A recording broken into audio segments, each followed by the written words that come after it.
সকালের দিকে সকল কাজকর্ম সেরে জানো তো চলে গেছিলাম একটু বাজারে।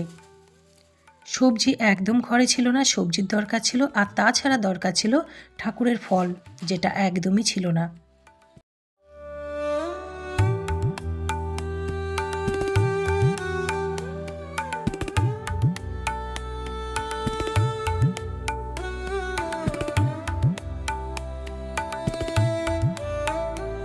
আর আজকে জানো তো একদম ব্যাগ ভর্তি সবজি এনেছে।